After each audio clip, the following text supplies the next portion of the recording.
평안이라는 의미는요, 여러분들, 단순하게 심신의 편안한 상태가 아닙니다. 평안이라는 건 단순하게 심신의 편안한 상태를 의미하는 것이 아니에요. 무엇이냐면은 예수 그리스도께서 그분의 사랑을 성도들에게 나눠주셔갖고 영적인 싸움에서 힘을 얻어서 승리하도록 북돋워 주시는 것이 바로 평안이에요. 그것을 여러분들이 혼동을 해서는 안 돼요. 그냥 육신적으로 평안하고 마음이 편안하다, 이것이 평안하는 거 아니에요. 그 의미를 여러분들 이 시간에 다시 올바로 알고 처신을 해야 돼요. 자, 첫째는 우리에게 평안을 주시겠다는 세 가지 약속이 있어요. 우리에게 평안을 주셔서 세 가지 약속은, 첫째는 셋째 하늘의 저택을 마련하시겠다는 약속이에요. 셋째 하늘의 저택을 마련하시겠다는 그 약속입니다. 요한복음 14장 1절에서 3절을 보겠습니다. 요한복음 14장 1절에서 3절을 보시기 바랍니다. 너희는 마음에 근심하지 말라 그랬습니다. 너희가 하나님을 믿으니 또한 나를 믿으라. 내 아버지 집에는 많은 저택들이, 이 많은 저택들은 맨션스예요. 맨션. 여러분들 맨션은 거지들이 사는 데가 아니에요. 부자들이 사는 데예요. 맨션은 큰 저택이라 이것이 으르리하고, 이 땅에 있는 시멘트로 지은 것이 아니라 전부 금은 보석으로 귀금속으로 지은 그 집이에요. 귀금속으로. 그렇지 않으면 내가 너희에게 말하였으리라. 나는 너희를 위하여 처소를 마련하러 가노라. 내가 가서 너희를 위하여 처소를 마련하면 다시 와서 너희를 내게로 영접하여 내가 있는 그곳에 너희도 있게 하리라 그랬어요. 여러분들, 새 예루살렘 도성이요, 기하학적으로 계산해 보니까 수십억 명도 더 거주할 수 있는 공간이라고 그래요. 기하학적으로다가 설계해 보면. 그런데 다니엘서 12장 같은 데 보면은 수천만 수백만 이 소리가 나와요. 그래서 그 규절을 읽고 구원받는 숫자가 이렇게 적은 거가 이렇게 고민에 빠진 사람도 있어요. 그거 여러분들 문자적으로 해석하는 거 아니에요. 그런 데는. 그렇게 했다면 누가 구원받아요? 수천 명, 수백만만 있다면 누가 구원을 받느냐 이거예요. 지금 구원받은 사람들이 얼마나 많은데요. 거기에 현혹되면 안 돼요. 그런 때는 문자적으로 해석하면 목구멍에 걸리는 것이. 그게 바로 걸림돌이에요. 누구든지 구원받아서 숫자에 관계없이 다 새 예루살렘 도성에 넣어주시는 분이에요. 야, 이제 마감됐다. 여기 이제 접수기간이 끝났다. 그 다음에 여기 이제 너 있을 공간이 모자란데 내쫓는 분이 아니에요. 그런 염려는 우리가 할 필요가 없어요. 어리석은 사람만이 그런 의미를 할 필요가 있다 했어요. 자, 한 구절 더 보죠. 요한복음 16장에 33절을 더 봅니다. 거기를 아까 읽었지만 다시 한번 확인해 보는 겁니다. 자, 내가 이런 일들은 너희에게 말한 것은 너희에게 내 안에서 화평을 지니게 하려 함이라 했어요. 세상에서 너희가 환난을 당할 것이나 기운을 내라. 내가 세상을 이겨노라 그랬어요. 이미 이겨놓은 싸움 안에서 우리가 누리는 것이에요. 바로 왜 우리가 이기려고, 왜 우리가 육신적으로 애를 쓰느냐 이것이에요. 이것이 종교생활이에요. 바로 여러분들 지금 9시에도 김선희 자매님 이거 주기도문에 대한 성경 공부를 했어요. 주기도문을 아무리 외워봤자 누가 구원받느냐? 구원받을 수 없어요. 대환란 때 유대인들에게 그들이 페테라를 피난 가서 양식을 구할 수가 없을 때 피를 토하고 부르짖어야만 매일매일 같이 하루에 딱 하루 먹고 살 그러한 양식을 내려주는 것이 출애굽께서 광야에서 바로 이스라엘 백성들이 먹었던 그 만나라 이것이에요. 바로 그것은 리비아단의 머리를 부순 것이에요. 그래서 광야에서 먹었고, 또 출애굽기 78장 24절에 25절에 보면 누구의 음식이었는 천사들이 먹는 음식이 바로 만나였었어요. 그래서 바로 유대인 남은 자들이 피나가서 또 먹고 살아야 돼요. 그 의미를 얘기하면 미쳤다고 그래요. 보고 돌았다 그러고 못 알아듣니까. 그래서 이 시대에 주기도문을 붙들고 있는 한은 종교 생활에서 한 발짝도 벗어날 수가 없어요. 요한복음 14장 27절과 요한복음 16장 33절에서 예수 그리스도께서는 두려워하는 그 제자들에게 평안의 위로의 말씀을 주셔요. 예수님께서 이 세상을 떠나시면서 사랑하는 성도들에게 오늘날 우리에게 주신 약속의 이것이고, 예수 그리스도께서 요한복음 13장에서 마지막 만찬 치유 만찬 하시고 요한복음 14장에서 17장까지 체포되기 직전까지 제자들에게 계속 메시지를 전하면서 중보기도를 하시는데 유언을 하고 계시는 거예요. 유언을 계속해서 내가 떠난다. 내가 이제 십자가에서 죽으리라. 너희가 대비하라.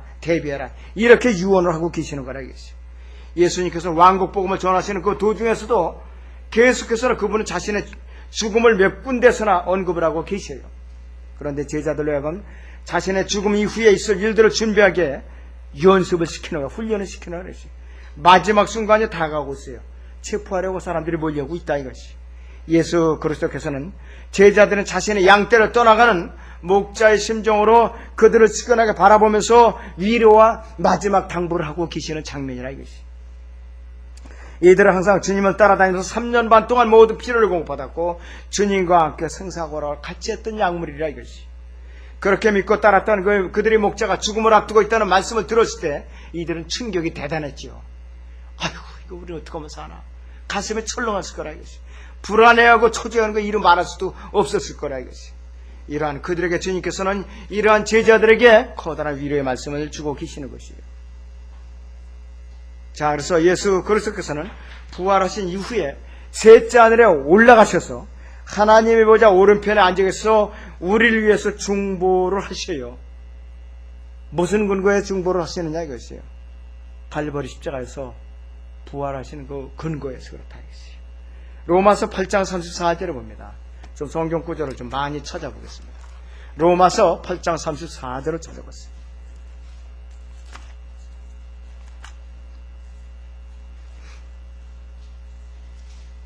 자, 누가 정죄하려 그랬어요? 죽었다가 다시 살아나신 분은 그리스도시라. 그분은 또한 하나님의 오른편에 계셔서 우리를 위하여 중보하시느냐 그랬다 이거지. 우리를 위하여 중보하시는 분이라 이거지. 그분이 왜 부활하셨는가? 여러분 잘 알고 계시지만 한번 복습을 합니다. 로마서 4장 25절을 보세요. 두 가지 목적으로 그분이 죽으신 목적과 부활하신 목적이 있어요. 분명히 있다 이것이에요.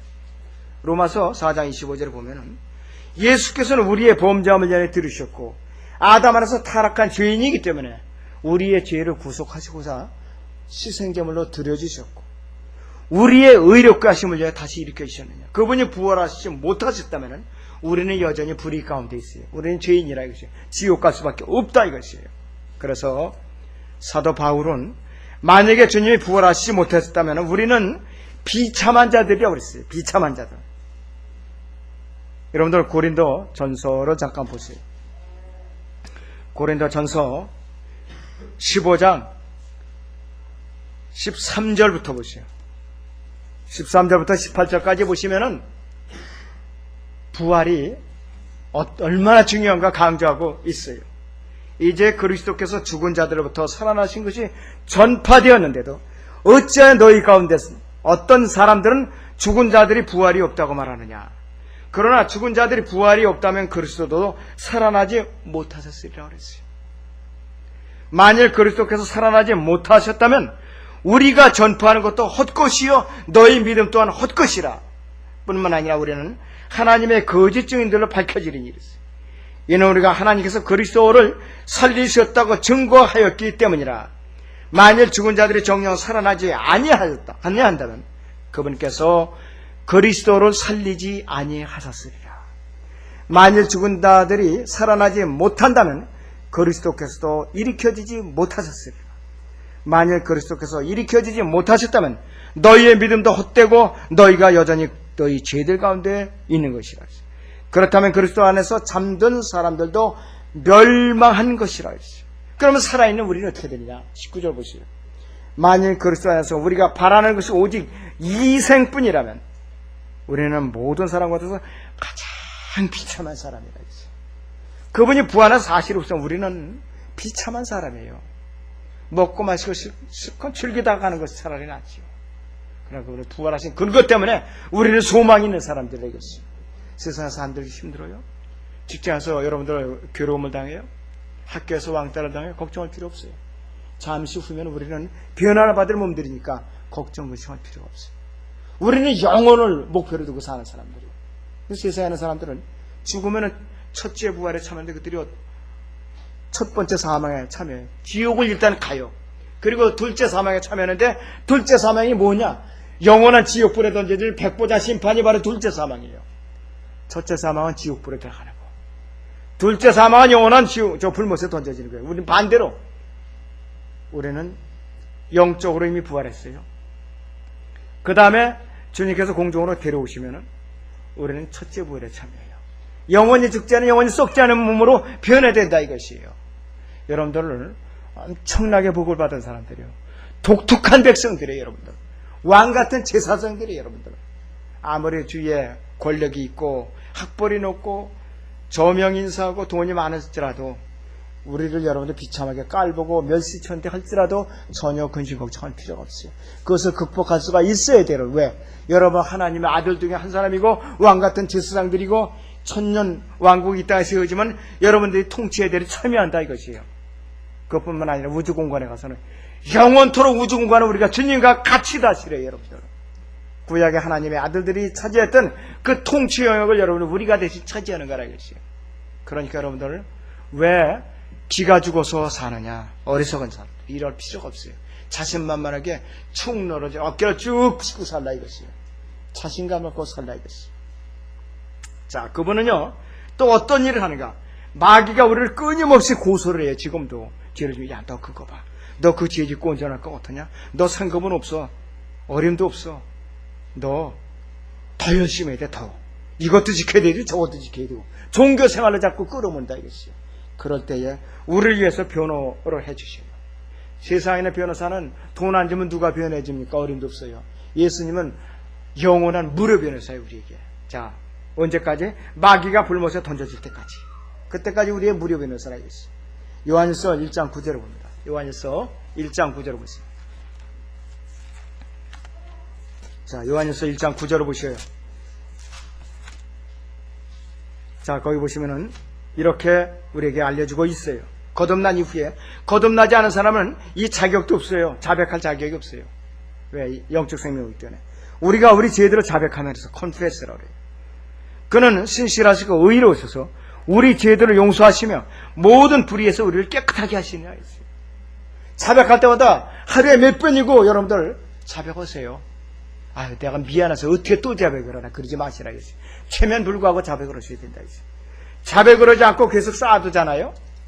삼국과 유업을 모두 이루다 잃어버려요. 주님과의 교제가 단절돼요. 지옥은 절대로 안 가요. 구원받았기 때문에. 여러분들 자백을 부지런히 하셔야 돼요. 인색하면 안 됩니다. 여러분, 생활화돼야 돼요. 이 자백은 하늘에 있는 나의 상급과 직결되어 있어요. 이 주님의 교제와 완전히 끈으로 다 묶여 있어요. 바늘과 실과의 관계라 있어요. 이것을 여러분들 소홀히 하면 안 됩니다. 그 다음에 2장 1절에서 2절을 보죠. 나의 어린 자녀들아, 내가 이런 것들을 너희에게 쓰는 것은 그랬어, 너희로 죄를 짓지 않게 하려는 것이라. 그러나 만약 우리가 죄를 지으면 우리에게 아버지와 함께는 한 변호인이 있으니 곧 의인이신 예수 그리스도시라. 그는 우리의 죄들을 위한 화목제물이시니 우리뿐만 아니라 온 세상의 죄들을 위한 것이라. 주님께서 우리의 자백을 하면은 변호를 해주신다고 그랬어요. 그 다음에 또 어떤 일을 하시는가? 우리가 탄식하고 부르짖어요. 그럼 우리 속죄의 제사를 드리는 대제사장으로 계셔요. 지금 대제사장, 구약의 성막의 대제사장 연상하면 금방 하나 찾을 수가 있어요. 히브리서 3장 1절을 봅니다. 히브리서 3장 1절을 보시고, 자, 거기 보시면은 분명히 우리의 대제사장이라고 말씀하고 있어요. 카톨릭 교황이나 추기경들 제사장들 아닙니다. 분명히 히브리서 3장 1절을 보세요.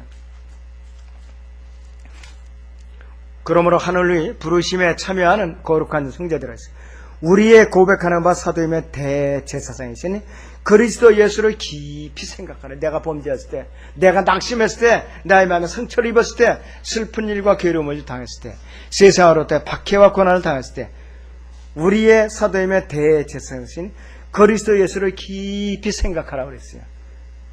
그 옆에 히브리서 4장 보세요. 14절에서 16절 보시죠. 우리에게는 위대한 대제사장이 계시니 곧 하늘들로부터 올라가신 하나님의 아들 예수께서 계심으로 우리는 우리의 고백을 굳게 붙들어야 하리라고 했어요. 이는 우리의 대제사장은 우리의 연약함을 동정할 수 있는 분이 아니요 그랬어요. 모든 점에서 우리와 마찬가지로 시험을 받으시죠. 죄는 없는 분이시기 때문에, 그러므로 우리가 은혜의 보좌로 담대히 나가자. 주눅 들을 필요 없어요. 이는 우리가 자비를 얻고 필요한 때에 도우시는 은혜를 발견하기 위함이라고 그랬어요. 그런데 여러분들이 대개 보면 무슨 일을 당하면 예수님을 팽개쳐요. 내가 해결하자고 안간힘을 써요. 기도도 안 해요. 자백도 안 해요. 누구에게 중보기도도 요청을 안 해요. 대개 이것이 바로 영적으로 갓난하게 돼. 영적인 전목이 들어지시라겠어요. 내가 무슨 일을 당했으면 먼저 주님 앞에 무릎을 꿇어야 되는데 문제 해결돼서 예수님을 팽개놓고 자기가 날뛴다 이겠어요.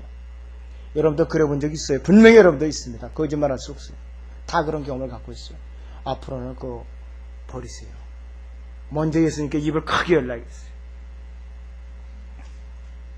바로 이것이 우리와 함께 세상에 낙심하지 않도록 셋째 하늘에 소망을 두라고 위로를 주시는 메시지들이라. 우리를 위해서 주님께서 영원히 함께 거처할 처소를 예비하고 계신다고 그랬어요. 언제 돌아오시느냐? 저도 정확한 날짜 몰라요. 왜? 하나님이 아니기 때문에.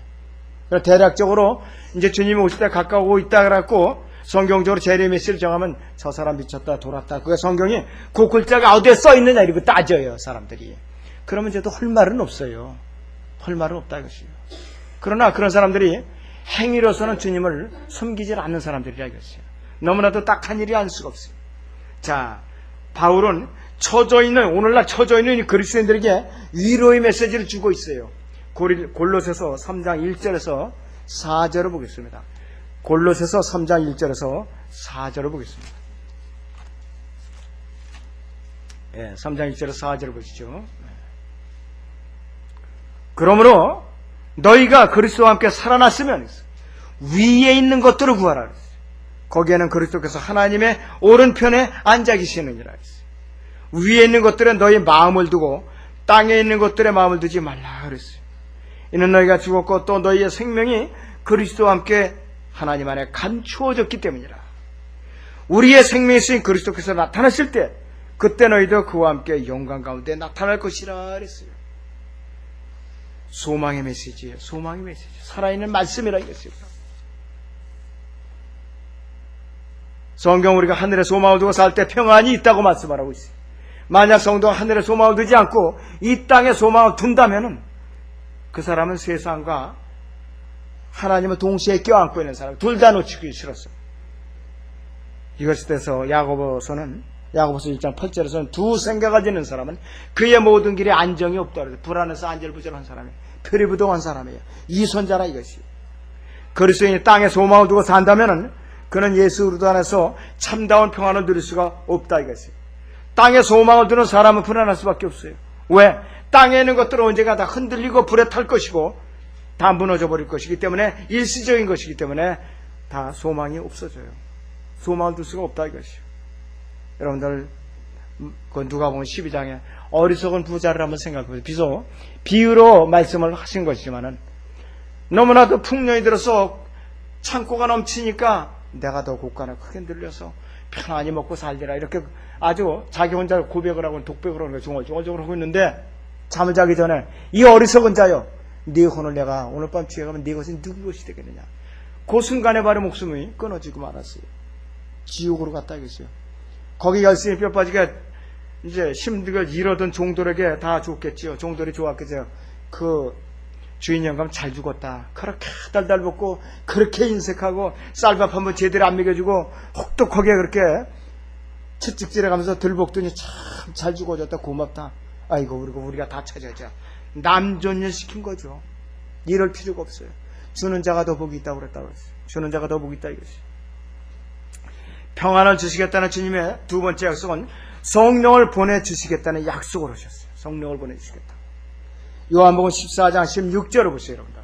요한복음 14장 16절을 보세요. 야, 거기 보시면 이렇게 분명히 약속을 하셨어요. 또 내가 아버지께 기도했고 그분께서 다른 위로자를 너희에게 주시리니 그가 너희와 함께 영원히 거하시리라 그랬어요. 위로자가 등장해요. 이 성령의 모습은 뭐냐겠어요. 우리와 함께 매 순간마다 우리의 고통 중에는 우리를 위로하시고 영원히 함께 하셔서 힘을 주시는 그런 모습이라 이것입니다. 예수 그리스도께서 셋째 하늘을 떠나가시면서 제자들에게 위에 있는 약속만을 주셨다면 이 땅에서 소망은 없었을 거예요. 제자들이 다 흩어졌을 거예요. 그렇지만 그들의 삶은 이 땅에서 위로도 없고 안식도 없고 고통스럽기만 했을 거라 이것이에요. 우리는 셋째 하늘에 있는 소망을 두고 살라는 권고를 받은 사람이에요. 이 세상과 타협하면서 살면 안 돼요. 우리는 성령으로 거듭난 그리스도인들이 이 땅에 살면 매일 매 순간마다 자기 십자가를 부인하고 또 자기 십자가를 지고 자기를 부인하고 주님의 고난에 동참하면서 주님을 위해서 매일같이 매 순간마다 영적 전투에서 승리하는 삶을 살아야 된다 이것이. 우리는 세상에 속하지 않았어요. 세상에 속하지 않았기 때문에 미움을 받는 것은 당연하게 받아들여야 돼요. 요한복음 17장 14절을 보시면 요한복음 17장 14절을 보시면 우리가 미움받는 것은 당연한 거예요. 주님께서 우리에게 허락하신 거라 이것이에요. 요한복음 17장 14절을 봅니다. 내가 그들에게 아버지의 말씀을 주었더니 세상이 그들은 미워하였나이다. 이는 내가 세상에 속하지 아니한 것 같이 그들도 세상에 속하지 아니하기 때문입니다. 그랬어요. 그분의 말씀을 주었다는 것은 내가 거듭났다는 것이에요. 그분의 말씀은 내 안에 거처를 정하고 성령께서 계시다 이 말씀이에요. 그것이 그분의 말씀을 나한테 주었다는 것이 바로 그거라 이것이에요. 내가 거듭났다. 하나님의 자녀라 이것이에요. 바로. 그렇기 때문에 우리는 미워할 수밖에 없다 이것이에요. 이런 가운데 소망만 믿고 주님의 위로가 전혀 없다면 우리의 삶은 고통스러운 날일 뿐이고 비참하게 끝날 거라 이것이에요. 우리를 홀로 남겨두지 않으시고 우리와 함께 이 땅에서 계실 위로자 성령님을 언제 보내주셨느냐? 오순절에 보내주셨잖아요. 그래갖고 각자에게 적용되는 날짜, 효력이 발생되는 다 날짜가 달라요. 어떤 사람은 갓 나갔고 5살 때 주님을 영접해서 순수하게 그때 성령님께서 위로자가 되시는 날 그때부터 나이가 60이 넘었어요. 누가 죽기 직전에 영접하고 하루 이틀 살다가 죽었다. 그러면 이틀밖에 위로를 못 받는 거예요. 사람은. 죽는 순간에 만약에 영접했다. 그럼 위로도 못 받고 그냥 주는 거예요. 만약에 그 사람이 아주 팔팔한 나이 28 청춘이라고 그러죠. 28 청춘에 구원을 받았다. 팔팔하게 마음껏 위로를 받고 누리다가 가겠죠. 기왕이면 젊었을 때에 구원받는 게 더 수치받는 일이죠. 우리같이 벌써 머리 뚜껑이 다 날아가고 그런 사람들 받으면 재미가 없어요. 시간이 짧고 너무나도 아깝다 이것이. 자, 여러분들 요한복음 16장 7절을 보시오. 요한복음 16장 7절에 거기 보시면은 이렇게 말씀하고 있습니다. 그러나 내가 진리를 너에게 말하노니 이랬어요. 내가 가는 것이 너에게는 유익이니라. 유익하니라. 만일 내가 가지 아니하면 위로자가 너에게 오지 아니하리라. 그러나 내가 떠나가면 내가 그분을 너에게 보낼 것이라.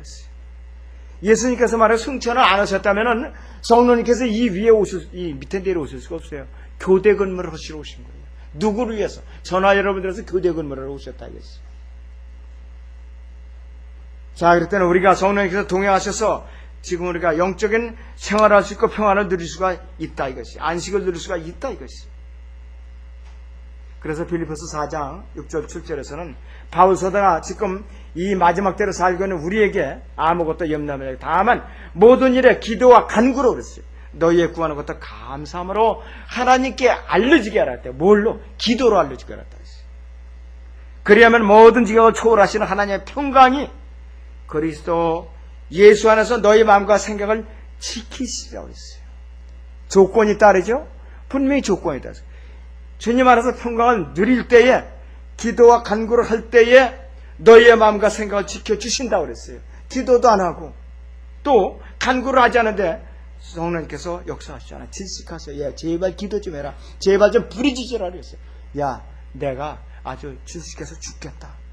그런데 어떻게 해서든지 구원받은 사람들이 부르짖어야 되는데 때가 가까울수록 입에 자물쇠로 채우고 살아요. 사람들이. 그렇게 해도 기도하는데 인색하고 부르짖지를 않는다 해서 이 혀에 이끼가 낄 정도에 전부 너무 부르짖지를 않으니까 너무 배교의 시대에 살고 있어요. 자, 그럼 성령께서는 우리를 위해 지극정성으로 수고를 하셔요. 어떤 정도로 하시느냐? 로마서 8장 26절을 보세요. 로마서 8장 26절을 보세요. 거기에 보시면은 우리가 감사하지 않을 수가 없어요. 마음을 26절을 보시면은 7절까지 봅니다. 이와 같이 성령께서도 우리의 연약함을 도우시나니 이랬어요. 이는 우리가 마땅히 기도해야 할 것을 알지 못하나 성령께서 친히 말할 수 없는 신음으로 우리를 위해 중보하시기 때문이라. 마음을 살피시는 분이 성령의 생각이 무엇인지 아시나니 이는 그분이 하나님의 뜻대로 성도들을 위해 중보하시기 때문이라 그랬어요. 우리가 잘못 알아도 바로 정정해서 알려주시고 신음하시면서까지 우리를 위해 중보하시겠다고 약속을 하셨어요. 이렇게 지극정성으로 우리를 돌보신다 이것이. 그런데 감사함을 잃고 불평불만을 일삼아 주의 첫날은 딴 데 놀러가고 야유회 가고 동창회 가고 결혼식 참석하고 등산 가고 이런 짓들을 하고 안 와요. 교회들 배교시대예요. 그리고 오전에 7시 반에 일부 예배 드리고 배낭 메고 도망가. 나는 이제 의무 다 했다 이것이. 다행히 우리 교회는 7부 예배까지 없어서 천만 다행이에요. 가난한 교회이기 때문에, 작은 교회이기 때문에. 1부, 2부 주제가 완전히 달라요. 우리 교회는. 왜? 같은 주제 갖고 7번 우리 오면 그거 뭐 다 들은 거. 분명히 우리는 오전 오후 주제가 다릅니다. 오후 주제는 완전히 다르고 수준이 훨씬 높아요. 오전보다. 그래 도망가지 않고 듣지요. 자, 그래서 여러분들이 신음하시면서까지 중보하신다고 약속하셨어요. 어찌 감사가 안 나오겠어요. 그 다음에 우리 주님께서 우리가 평안을 주시겠다는 세 번째 약속은 우리를 데려가시겠다는 약속이에요. 데려가시겠다는 약속이라 이것이. 요한복음 14장 18절을 봅니다. 요한복음 14장 18절을 보시죠. 거기에 보시면은 우리에게 이렇게 말씀을 하고 있어요. 내가 너희를 고아로 남겨두지 아니하고 너희에게로 오리라 그랬어요. 28절 보세요. 28 앞절을 보시면 너희는 내가 갔다가 너희에게 다시 온다고 한 말을 들었느니라. 이렇게 제자들에게 확인을 시켜주고 있어요. 떠나시기 전에. 이러한 예수 그리스도의 약속을 우리가 평안을 누리시는 가장 큰 근거라 이것이. 예수 그리스도께서는 이들을 고아로 남겨두지 않고 다시 오신다고 약속했어요. 저나 여러분을 고아로 남겨두지 않고 다시 데리러 오신다고 약속하셨다 이랬어요. 여러분도 전쟁터에 이제 군사가 포위 직전에 있어요. 식량도 떨어지고 탄환도 떨어지고 지원군이 코앞에 오고 있다 하면 얼마나 힘을 얻겠느냐 이것이. 바로 우리가 그런 심정으로 살아야 돼 지금. 주님께서 오신다 이것이. 우리가 마귀에게 너무 공격을 당해서 찢기고 지쳐서 기진맥진했을 때 주님이 곧 오고 계신다 보라 이리가 있어요. 여러분들 번쩍 정신이 들 것이에요. 저는 여러분들이 요 시점에 지금 살고 있어요. 날짜 얘기하려고 이단을 얘기할 테니까 절대로 제가 얘기를 안 합니다. 자, 그래서 더욱이 그 지원군이 대장이 예수 그리스도라면은 그 위로를 느끼는 감정은 절정에 달할 거예요, 여러분들. 절정에 달할 거라겠어요. 바울은 우리가 위로를 받고 위로해야 하는 한 가지는 뭐냐? 예수님께서 오신다. 데살로니가서 4장 14절에서 17절에 죽은 자들이 먼저 일어난다 그랬죠? 살아남은 우리도 변화받는다. 그리고 마지막 절인 데살로니가서 4장 18절에서는 그러므로 이러한 말로 서로 위로하라고 격려하고 있어요. 그런데 왜 모이는데 힘쓰지 않고 인색하느냐 이것이에요. 왜 예배에 빠지고, 왜 수요기도에 빠지고, 왜 기도 모임에 빠지고, 또 이렇게 교제에 빠지고 중보기도를 안 하느냐 이것이에요. 그러면 서로 전투력을 상실해버려요. 서로 힘이 빠진다 이것이에요. 바로 우리를 다시 데려간다는 이 위로의 말씀 너무나도 소중한 것을 단속 좀 하셔야겠죠. 자, 주 안에서 우리가 얻는 평안은 영적 싸움의 가장 강력한 무기입니다. 여러분들. 미래의 현재의 위대한 미래의 소망을 통하여 평안을 누리려고 우리에게 말씀을 하고 있어요. 이렇게 주님 안에서 얻은 평안은 우리가 단순하게 육신인 아니라면 아니라 보통 평안이 아니라 우리는 그분이 사역을 온전히 감당할 수 있도록 새 힘을 얻는 용기를 북돋워 주는 힘을 다시 재공급받는 그러한 것이 바로 주님께서 약속하신 그 평안이라 이것이에요. 여러분들 몸이 안 아프고 평안하고 이게 평안 아니에요. 마음이 편안하다고 절대로 평안 아니에요. 구원받지 않은 사람들이 얼마든지 편안할 수 있어요. 마음적으로는. 여러분들 마태복음 16장 24절에서 27절을 보시오. 마태복음 16장 24절에서 27절을 보시기 바랍니다.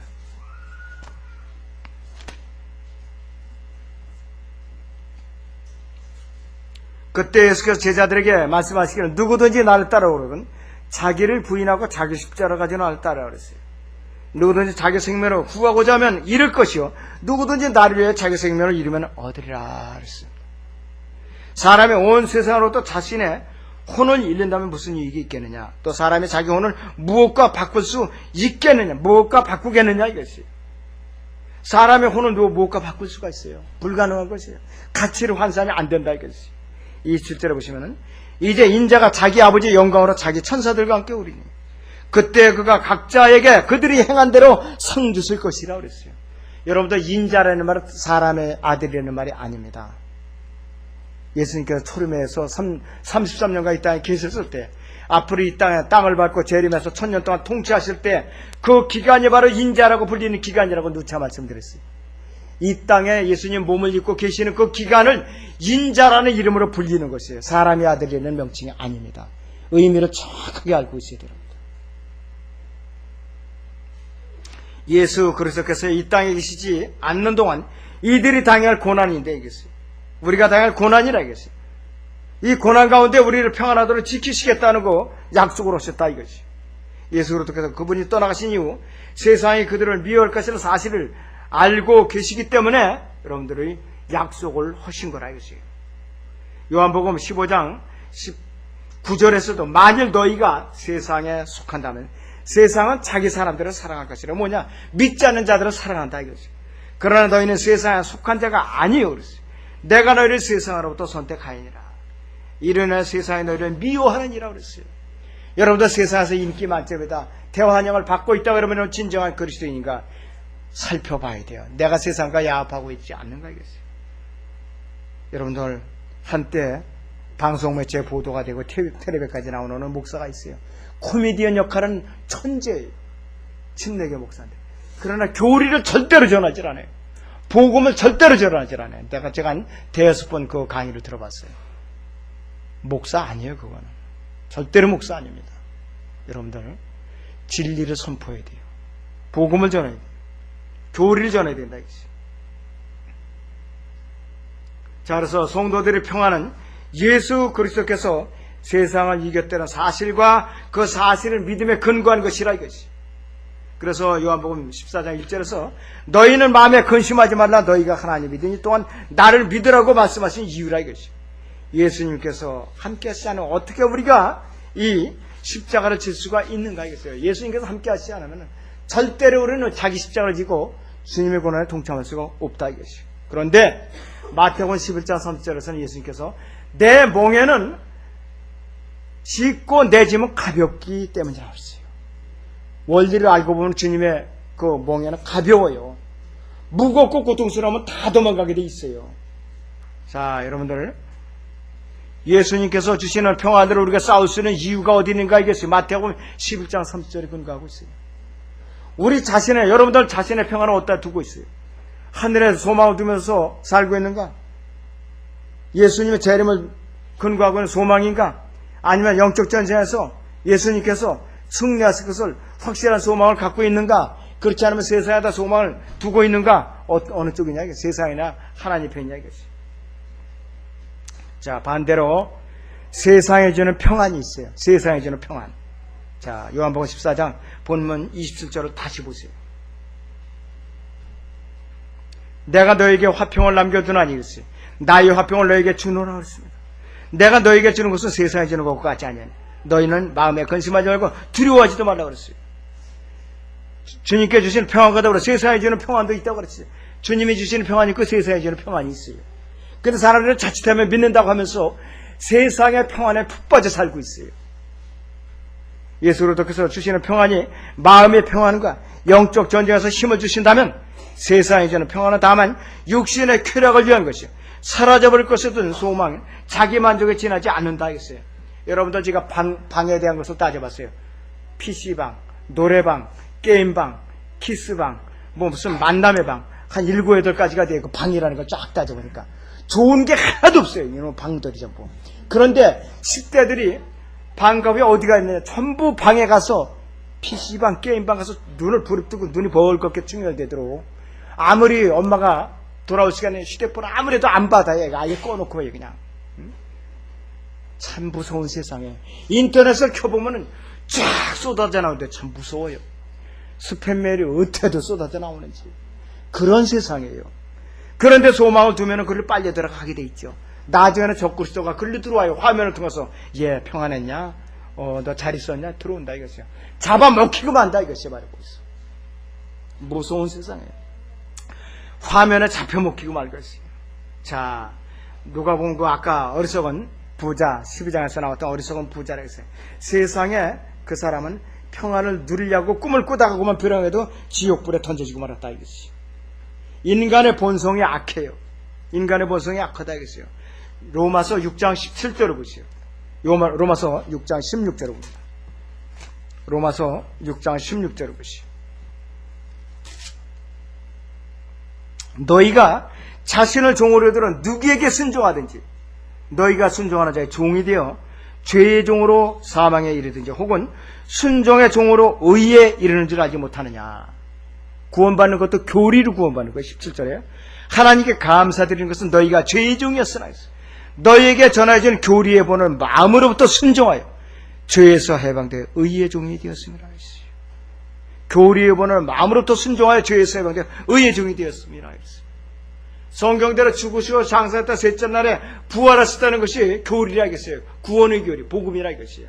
그 교리의 본을 마음으로 믿어 순종하려 너희가 의의 종이 되었다 이것이에요. 구원받는 것조차도 교리적으로 받는 것이에요. 자, 그래서 이런 화평으로 차라리 여러분들 세상에 화평을 누릴 거라면은 차라리 죄의 종이 돼서 사는 것이 낫다 이거예요. 그래야만 즐거울 거 아니겠어요, 여러분들? 그래야만 즐거울 거라 했어요.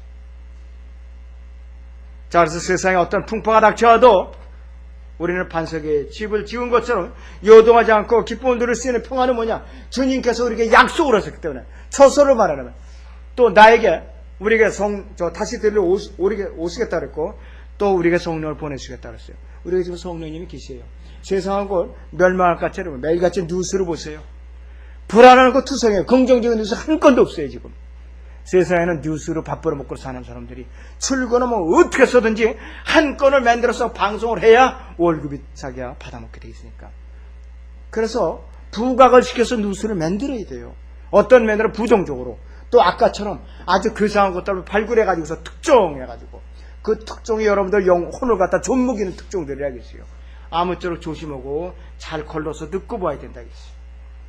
자, 그래서 이 모든 것 중에 우리가 마음의 평안, 주님의 있는 평안이라서 우리가 할 수 있고 더 해야 하는 가장 큰 것은 뭐냐? 영적 정진에서 승리하고 주님을 끝까지 부인하지 않는 거라.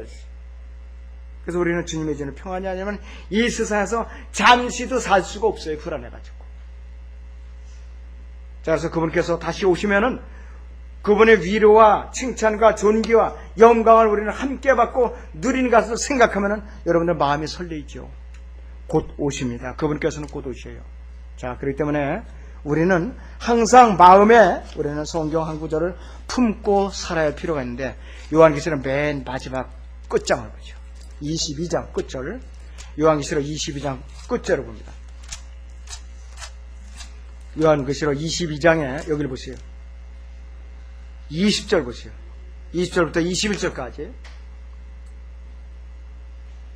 이런 일들을 증거하신 분이 말씀하시기를 이랬어요. 반드시 내가 속히 오리라 하시니라. 아멘. 그러합니다. 주 예수여 오시옵소서. 우리 주 예수 그리스도의 은혜가 너희 모두 함께